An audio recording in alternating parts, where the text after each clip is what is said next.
Thanks for tuning in to an episode of the QAD Customer Podcast. We recorded one live here at the Midwest User Group. Make sure you check out both Broom Street and Pickstock Labs LinkedIn. We've got some good posts coming out about the event and the recording of the podcast that we did. We had Scott Nigh on this time from Adaptivity. He was the former CIO of AutoKineton, and he dives into some awesome content about how to think about new products coming into the QAD space, how to think about driving business results as a part of IT, and how to help empower the business in the IT function, which is very applicable for a lot of the IT departments represented here at the Midwest User Group. We're excited to have the podcast sponsored by both Pickstock Lab and by Broom Street. So definitely check them out, and thank you guys again for joining another episode. Cool. Well, thanks, Scott, for hopping on the QAD Customer Podcast. I know you guys recently brought Daniel Dim onto the group, and he's been a returning guest onto the show. So glad to have you on, and thank you, Daniel, in the background behind the camera for bringing him on. Appreciate it. Glad to be here. Cool. Cool. Well, so I wanted to start out. If you don't know Scott, you've been living under a rock in the QAD space. Showed up on those cool customer success videos that QAD put together a little while back, and has been in the QAD space for a while, from what I've heard. But I'll kind of let him kind of go through some of the background. So tell us about how you got initially started in automotive. In automotive? Yeah. Wow. So I actually started as a intern for A.O. Smith Data Systems back in 1985. They're a QAD user, right?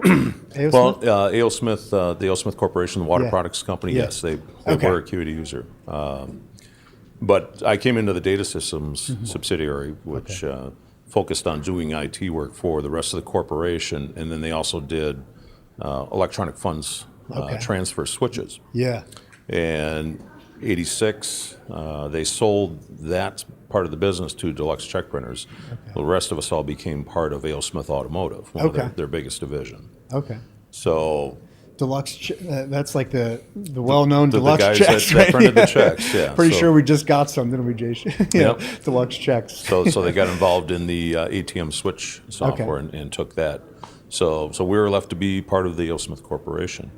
So being part of automotive at that time, that was how I got involved. Okay. And cool. From there, it just progressed until Tower acquired that division in 1997. So that's how you ended up at Tower. That's how I ended up at Tower. Okay. So. Okay. Cool. I didn't know that. So that was a database role. Well, no, I started I came out with a business degree in management of computer systems. So I was doing programming, different systems. Wow. Got involved in. He's using his degree. I was. I got involved in a lot of different things, from HR systems to shop floor systems. The first system was a custom-built shop floor management system. Okay. So started in that, and then continued in that, moving up through management and into the other areas. Okay, so then what was that transition like, moving from, because that sounds like, I didn't realize you had some experience being a part of a company that got acquired then. Oh, yeah. So initially, what was that transition like, and what was kind of the journey through the ranks at Tower like? Well, we were acquired in 97, and so that was, it was interesting because you didn't know what to expect, and they had a completely different management style than what A.O. Smith was running at the time. Yeah. And so it honestly, it was a challenge for a few years because we ran kind of a centralized IT group, and they ran very decentralized. We had a lot of standards in place, and they were growing very quickly by acquiring companies, but hadn't integrated anything together. Got it. So, you wanted to send email to someone, they had multiple email systems that didn't necessarily really work well together. So eventually there started a journey to say, the CFO at the time said, let's try and move things more towards a centralized environment. But you couldn't say the word centralized. The CEO would not allow it. So it was kind of under the sheets. And we were running IT as a profit center inside of it. So that was a whole new dynamic as well, challenge. Wow. That's Yeah. How does that work? We sent invoices, and no one liked how much we charged for the service, but it was just honestly, it's a different way of allocating the budget. Right. So, okay. So it was more like just internal type billing type stuff. Okay, got it. But you basically put it out saying, "Oh, well, you don't have to use us." Got it. But reality is they're going to use you. They would just complain about it. But, got it. But through that process, though, we started. I mean, doing a lot of things as far as implementation. QAD kind of came in. Back, before that. Okay. But how it was being implemented, how it was being rolled out. Went through some fits and starts in there, and then really, probably 2004 timeframe, it really started to take off, and we really had a lot of standards in place. Okay. And growing through that. Yeah. So did that comment that we're at the Midwest User Group here in Cleveland this week, and Anton, CEO of QAD, gave the keynote. He mentioned having some of those standards in place and sort of the sending out a single memo with the change as opposed to trying to replicate that change across so many different types of businesses running different processes at that point. Is that kind of the central, because it's a dichotomy, right? There's like empowering the people, for utilizing technology, but then there's the management of that technology, which could be somewhat at odds between centralized, decentralized, right? Yeah, and I think a lot of the focus is, when you think about centralization in that standpoint, it's not necessarily centralizing, saying, thou shalt do this. Right. It's, look, if we're going to define product lines, they're going to be consistent product lines. Right. How we define that product line doesn't impact how you run your operations on the floor. Okay. So you still have your local control. How do we do things? And the key from an organization that's supporting that type of environment is, how do I work with that local team to understand what are the challenges they face? Right. All right, you know what? I can't just run the software this way. We need to tune it because you have this process that we need to be able to handle more effectively. Okay. But it's all within the construct of those standards that you set up. Yeah. It's funny. I mean, we'll get to this in a second, but I don't know if it's deliberate or not, but it's really setting up where you're at now pretty well. Definitely. So eventually, you became Chief Information Officer at Tower. So what was the, and I'm sure, this being a QAD customer podcast, a lot of the listeners here, I'm sure are, IT managers, directors of IT, potentially, on that trajectory, have that aspiration. So what kind of words of advice would you give there, or what was the process like for you, kind of migrating down that path? Yeah, well, it was a long process because the CIO before me. Actually, he and I shared an office when I was an intern. Okay. So it wasn't like he was a guy 20 years my senior. Yeah. So we had worked together a long time. We actually had a pretty cohesive team that worked with each other for a long time. But I had moved up into become a director. I was director over software development and integration, and then folded in the global the business applications. Okay. So our QAD environments, the PeopleSoft environments for HCM, and any of those other related environments. And as we were expanding that globally, I was responsible for managing all of that. So I think that the key for me, and part of it, I wasn't focused on just software development. Yeah. I mentioned earlier I'd gotten a business degree. So right. I really enjoyed interacting with the business and working with them, solving those problems. Right. And I think for people that are progressing up, you don't tend to find a lot of CIOs that are, I was the guy writing assembler code back here. Yeah. They're the people that can communicate with the business. And I think that's a key thing for anyone aspiring is, you need to be able to have those intelligent conversations with the business people. If you're talking to production folks, materials managers, it's good to understand the concepts that they're having to deal with, so that you can, deal effectively there. Yeah. Okay. So it's really getting a full depth and breadth to the understanding of how the software is actually being applied. Exactly. Day-to-day. Okay. And that's where you hear it a lot, where people talk about, IT is that group that a lot of time cuts across the whole business. They see business processes all across the functional areas. Yeah. Where some other areas may be more siloed to that effect. And so bringing that to bear, bringing that knowledge forward, as far as this is what we see going on here, and I can see where this could help you out over here. Yeah. That's a value you bring to the organization, and helping people understand that for cost reductions, streamlining processes is a good thing. Yeah. Wow. Okay. So then you served as the CIO for Tower for a bit. How long were you in that role? I was in that for about 3 years. Before we got bought out by private equity. Okay. All right. So what was that process moving from, that's a familiar situation for the QAD space, right? Of having the move to private equity. It wasn't the first time. Yeah. So. Yeah. Okay. Gotcha.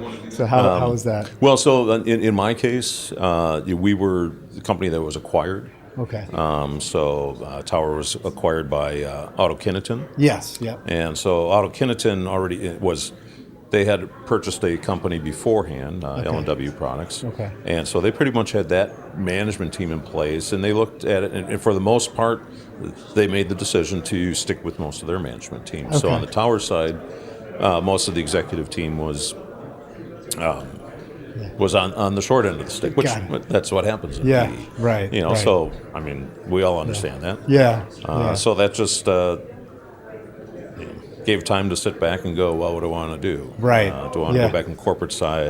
Yeah. Do I want to do something else? Yeah. So they were able to think about that a little bit more. Okay. And then that's when you were ultimately decided, let's move into the consulting space. So actually, so that acquisition happened at the end of September 2019. Okay.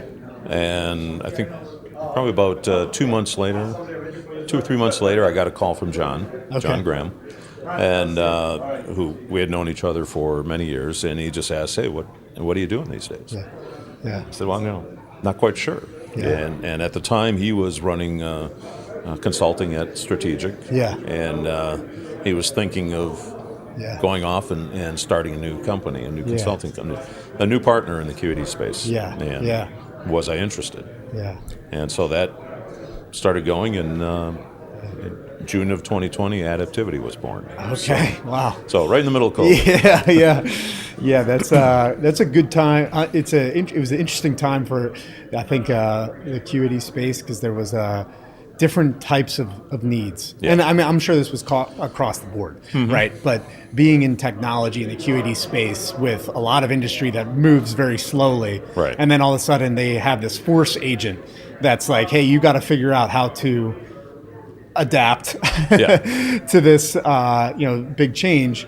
That's a good time to start it. Definitely. Yeah. How many times before that had you heard anyone say, "Hey, we did a QAD go live with no one on site"? Right. Never. You never heard that. Yeah, never. So there were definitely dynamics changing things. Yeah. Okay, so what's the big differences that you've seen here? Between the corporate structure, corporate life, to being a part of a new QAD partner. How's that transition? Well, on a personal side, it gives me a little more freedom to do things. Although we're growing the business, so I'll qualify that as if you talk to my wife, she's like, you need to stop working sometimes. It's like the entrepreneur dilemma. You have the freedom to work 80 hours a week. Exactly. But the freedom I do get is I don't necessarily have to be in my home office in Michigan in a cold winter. I am now in my home office in warm Florida doing the same thing. There you go. I love it. That's good. Hopefully you're claiming residency in Florida. Oh, no, I'm full-time there. Okay, we moved full-time cool, there this past July. That's cool. Very nice. Congrats. Cool. Thanks. So where does Adaptivity sit, as far as the consulting space in QAD? Is it full service? Do you guys have kind of a niche that you're looking at? Or we're a full service partner. Yeah. We are a QAD consulting partner, and continuing to have the discussions as far as, we want to be more. Right. And as far as what we bring to the table, during my career, we didn't use consulting organizations a lot, and a lot of it was, if I'm going to use consulting organization, I want to make sure, they're bringing someone to the table that can be effective and so forth. So, and as you well know, there's not a lot of young people in the QAD space. So for the most part, you have people that they're not learning on the job, but we wanted to make sure that we were coming in being unbiased, and it's not a slam against QAD, but if QAD is saying, hey, this is the product, should do it. In some cases, that's not the right fit. Right. It's not the right fit for that company, and we wanted to make sure we were, someone who could say, hey,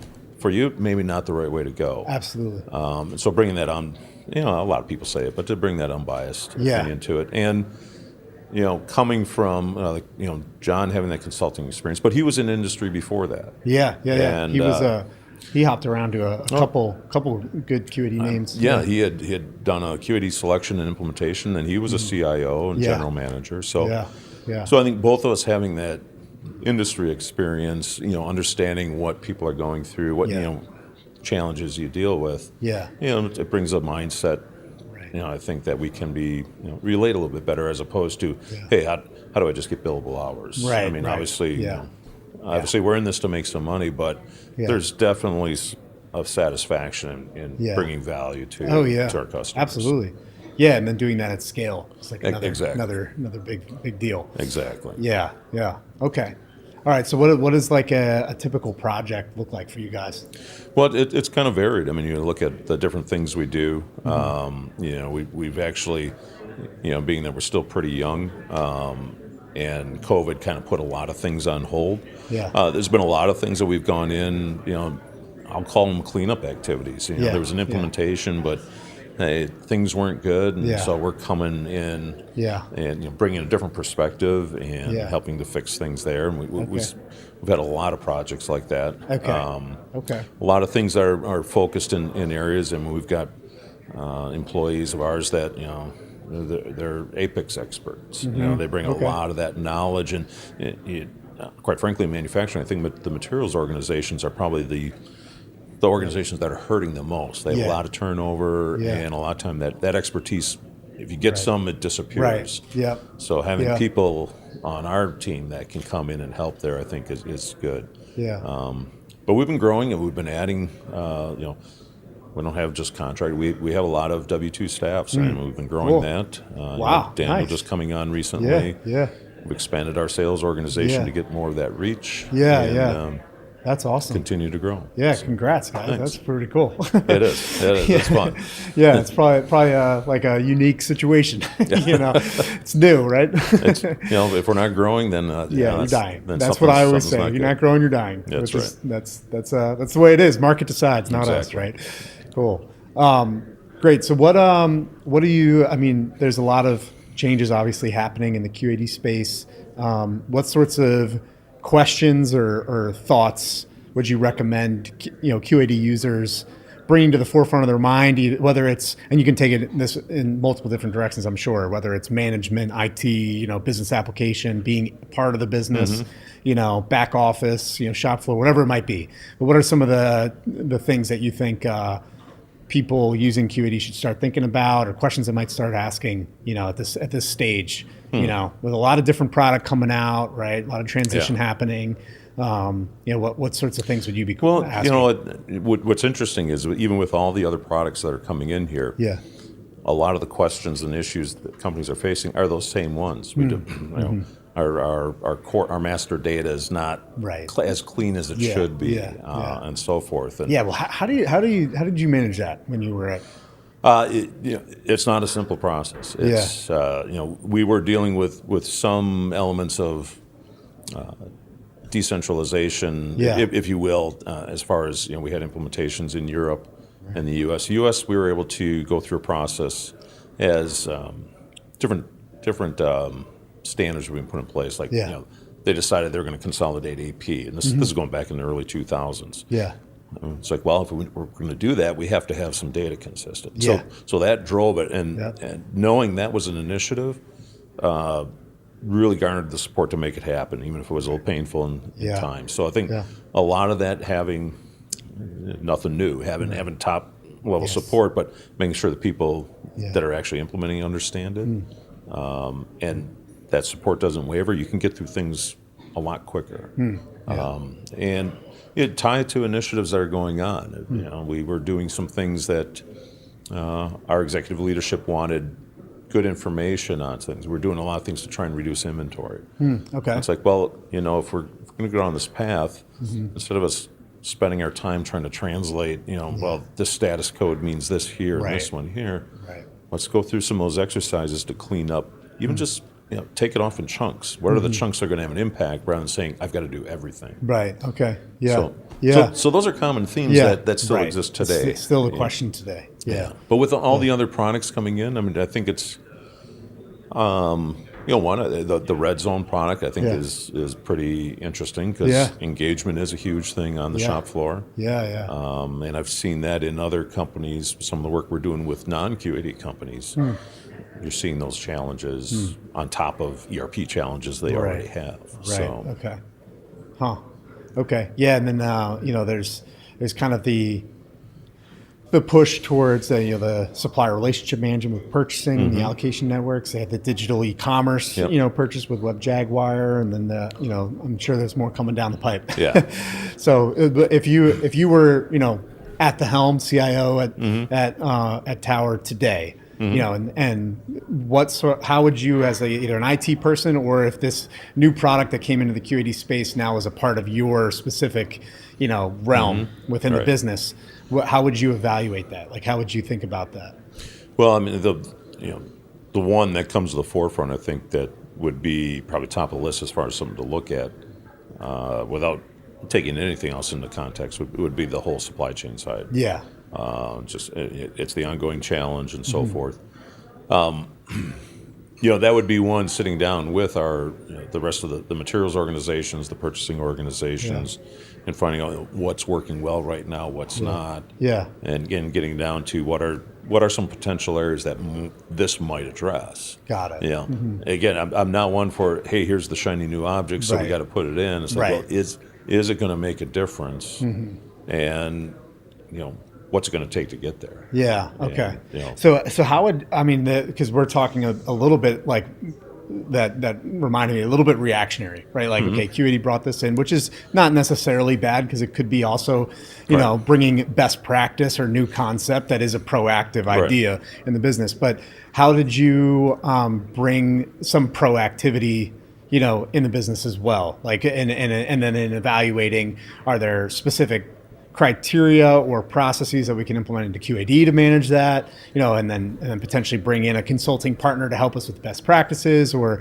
hey, we need to get a shared service for AP, like you mentioned. How do we appropriately equip the team to do something like that? What's kind of the some of the things there? We looked at in the past. Yeah. I mean, a lot of times it was just staying abreast of what was out there and being able to bring those ideas back, and again, seeing that.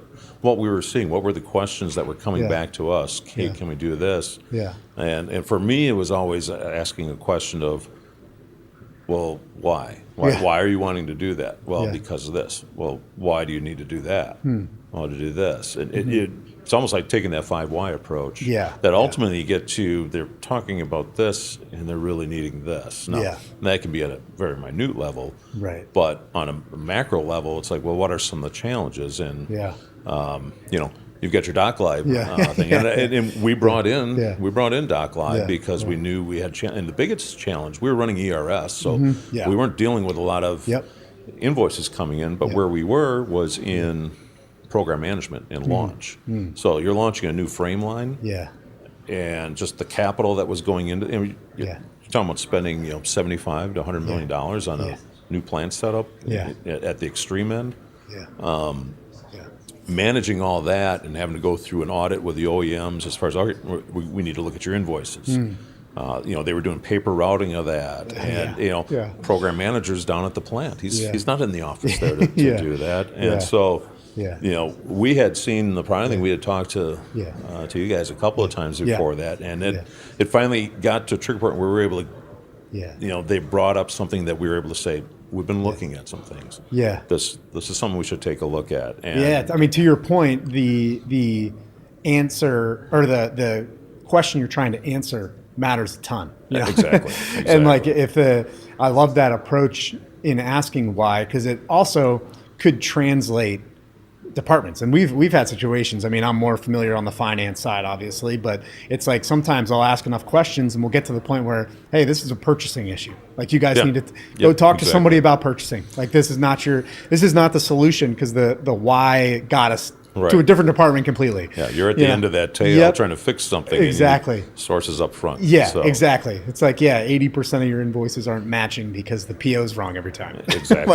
How do I solve that problem? Exactly. Yeah, that's interesting.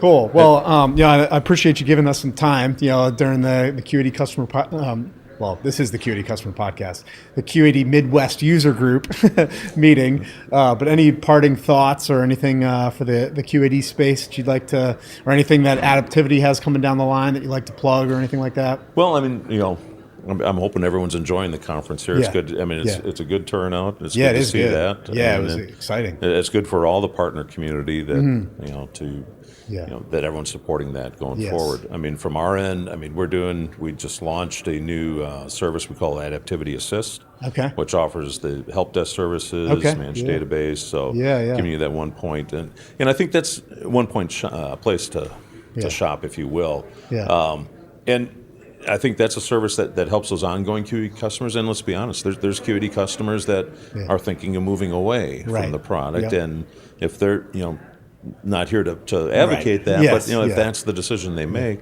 if they're going to focus their resources over to focusing on whatever direction they want to go, it still needs to support those existing QAD environments, and that's where we can help out on that. Absolutely. So that's an area that we just launched. We've been successful also with we call it our Adaptivity CXO, which does some things on the CIO level, just maybe that fractional assistance in different areas. We're doing that in some tier 1 automotive supplier. I was apprehensive to bring that up because I've heard about that in the industry, and it's been really good, but I didn't know if that was the direction that you guys were trying to move. That's not our core competency, but it's an area that we've got other people and some other CIOs on staff that do other work. So whether it's coming in and helping doing a CISO assessment, not saying we're the ones coming in and doing that security work, but high level, what as a CIO or CISO, what should you be thinking about, and what's your roadmap, and providing that sanity check. So the other things are more the strategic direction and some guidance, maybe firms that are have a director that they're trying to grow to something, bring that experience to bear. But that's outside of it. The assist is core QAD. The thing with us is